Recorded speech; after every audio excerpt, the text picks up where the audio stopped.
Chapter 15. The First Wedding. The 3 years that passed brought few changes to the family. The war ended and Mr. March came home for good. John Brooke joined the army for a year, then prepared to work to buy a home for Meg.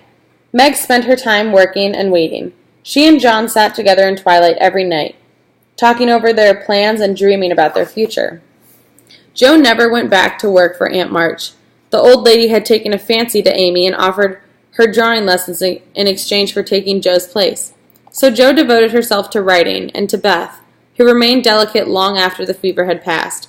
Joe still wrote short stories for the newspaper, but dreamed of someday writing more important stories. Laurie went to college to please his grandfather, but he played more than he worked. Often, he brought home the fellows from his class, and Amy became quite the favorite among them. The Devicot was the name of the tiny, charming house Mr. Brooke prepared for his and Meg's first home. It had simple furniture, plenty of books, flowers on the windowsill, and pretty gifts made by the sisters. Joe and Mrs. March helped Meg set up the new house. Hannah prepared the kitchen, and Amy's artistic talents were helpful with the decorating.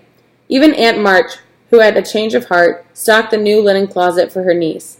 Meg's wedding took place on a beautiful June day. When she awoke, her heart was filled with excitement. "I don't want to look strange or fixed up today," she told her sisters. "I wish to look like my familiar self."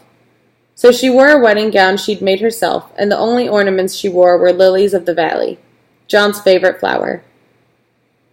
"You do look like our own dear Meg," Amy cried, "only so sweet and lovely that I would hug you if I wouldn't crumple your dress."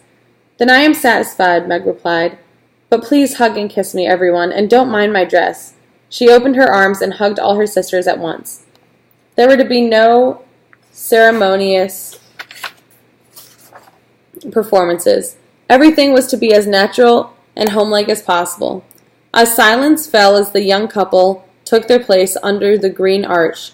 Mother and sisters gathered close, and when the time came, Meg gazed straight into her husband's eyes and said, "I will." After a simple luncheon of cake and fruit, people strolled through the house and garden. Laurie began a festive dance, and soon everyone was promenading down the path.